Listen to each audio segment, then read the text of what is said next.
Magandang araw sa ating mga kababayan at sa lahat po ng nakikinig ngayon. Everybody that are following us in the web and through our satellite broadcast. It is our pleasure to serve the interest of everyone by answering your queries directly from the Word of God in the Bible. Samahan nawa tayo ng Panginoon, mga kapatid, mga kababayan, sa ating pagtuklas ng mga bagay ng katotohanan na hindi kinatha, hindi imbento, na gaya ng ginagawa ng ibang mga relihiyon na nagtuturo ng mga aral na imbento. Hindi talaga itinuro ng Diyos at itinuro ng mga apostol. Ang Apostol Pedro ang may sabi doon sa ikalawang Pedro 1:16 ng ganito. Sapagkat kami ay hindi nagsisunod sa mga kathang ginawang mainam noong aming ipinakilala sa inyo ang kapangyarihan at pagparito ng ating Panginoong Hesukristo, kundi kami ay naging mga saksing nakakita ng kanyang karangalan. Ayun, yung salita niyang kami ay hindi nagsisunod sa mga kathang ginawang mainam. They are not followers of inventions, of myths. They are not followers of fables.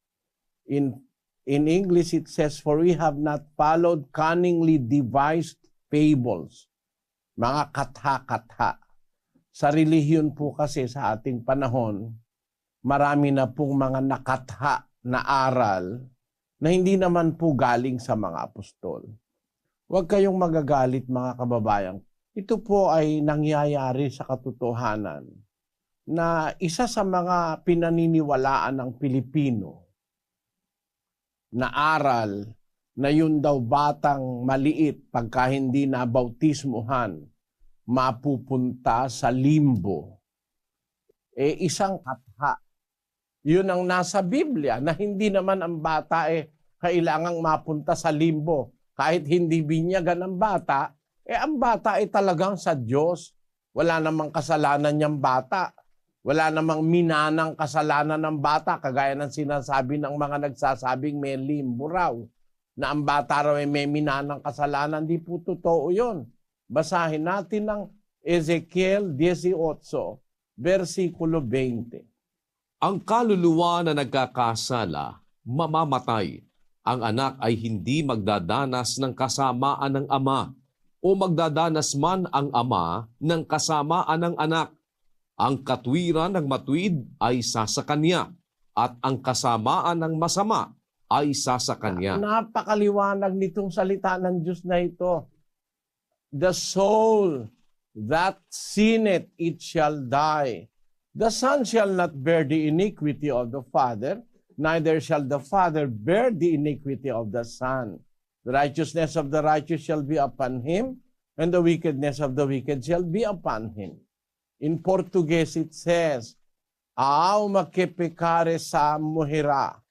O filho não levará a iniquidade do pai, nem o pai levará a iniquidade do filho.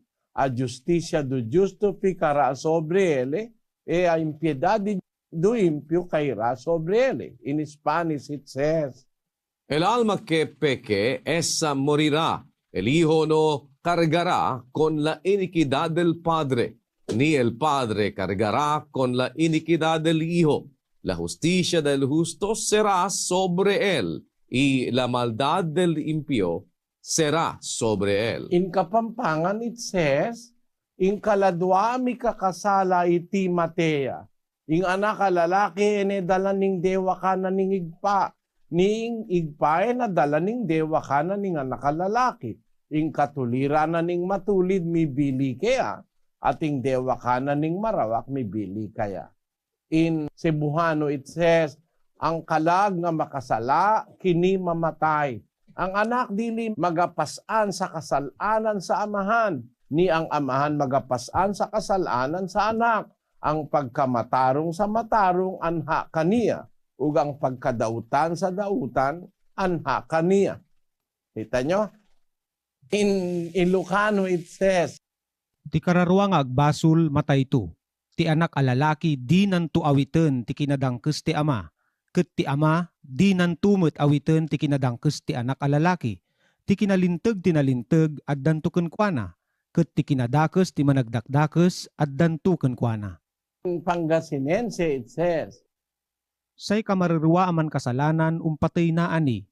Say anak kalaki agtunaan ni awiten suin kauges nen amato. Et say ama agtumet na ani awiten suin kauges na anak to alaki. Sain katunong na matunong wala na ani si katu. Tan sain kauges na marilmeng wala na ani si katu. in Japanese it says, 罪を犯した者はその者が死に、子は父の咎について負い目がなく、父も子の咎について負い目がない。正しい者の義はその者に帰し、悪者の悪はその者に帰する。 in Chinese it says, 唯有犯罪的，他必死亡；儿子必不担当父亲的罪孽，父亲也不担当儿子的罪孽。一人的善果必归自己，恶人的恶报也必归自己。 kahit mo po sa ang Biblia basahin, ang bata hindi naman minamana kasalanan Ang anak hindi magdadanas ng kasamaan ng kanyang ama, o ang ama man ay magdadanas ng kasamaan ng kanyang anak. Ang katwiran ng matuwid sa kanya, kasamaan ng masama sa kanya. Kaya yung doktrina ng limbo, imbento po yan. Yan po ang dahil niyan. Yan din ang dahil kung bakit sinabi ni San Pedro doon sa ikalawang Pedro 1 na hindi kami nagsisunod sa mga kathang ginawang mainam. Merong mga kathana, ang pagkakatabas at pagkakagawa parang akala mo totoo. Akala mo kapanipaniwala, pero panluloko sa kapwa. Ganyan po ang maraming relihiyon. Kagaya halimbawa nung magpapatayo ng kapilya at magpapalagak sa miyembro, lalaga ka ng lalagak, linggo-linggo maglalaga ka, laga ka ng lagak. Hahaba tayo, kapatid na Daniel, umpisahan na natin. Binibigyan ko lang ng ideya ang mga kababayan na dapat ang mapaniwalaan natin yung nasa Biblia, hindi yung kinatha ng pastor. Yung nasa Biblia lang. Yung ang totoo, yun ang salita ng Diyos, yun ang galing kay Kristo, yun ang sinulat ng mga apostol. Kaya yun ang dapat nating paniwalaan.